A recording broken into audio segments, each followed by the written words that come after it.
money for attention, but to bless those in need. Hakika jina la Bwana lihimidiwe, jina la Bwana libarikiwe. Ikiwa ni takribani miaka 8 imetamatika tangu mtoto huyu azaliwe, na tarehe 4 mwezi wa 8 mwaka 2026 ametimiza rasmi miaka 8. Ni furaha kubwa ilihoje mbinguni na duniani kwa familia, ndugu, jamaa na marafiki pamoja na wote wanaoshirikiana naye katika nyanja mbalimbali za maisha. Anatambulika kwa jina la Giveness Lems Mgeni.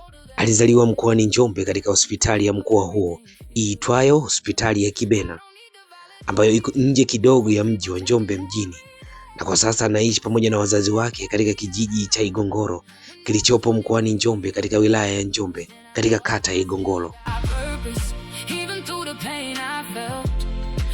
Giveness sasa anasoma darasa la 3 katika shule ya msingi Igongoro iliyoko pia mkoani Njombe katika wilaya ya Njombe, ambapo yeye ni mtoto wa 4 katika familia hiyo, huku akiwa na kaka zake watatu, ambapo kaka yake wa kwanza anatambulika kwa jina la Ray Lems Mgeni, na wa pili akiitwa Eric Lems Mgeni, na watatu akitambulika kwa jina la Sebastian Lems Mgeni, wote wakiwa ni watoto wa baba mmoja na mama mmoja.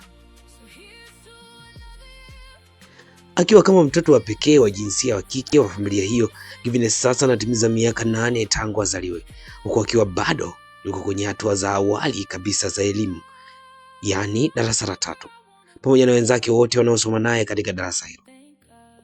Shukrani kwanza za pekee zimwendee Mwenyezi Mungu aliyempa uhai, neema na kumfanya kuwepo duniani, lakini pia ziwaendee wazazi wake wapendwa, ambaye ni mama yake aitwa Zelina Mchimba na baba yake Mzee Lems Ndutime, ambao wote pia wameplay part kubwa kwenye malezi na makuzi ya mtoto Giveness hadi kufikia kwenye stage hii ya sasa ya maisha.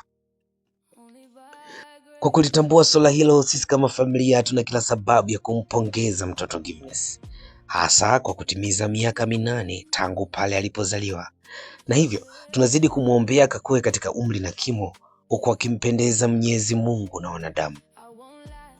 Imeandaliwa na kusomwa na mimi Eric Lems. Hadi wakati mwingine, mara nyingine.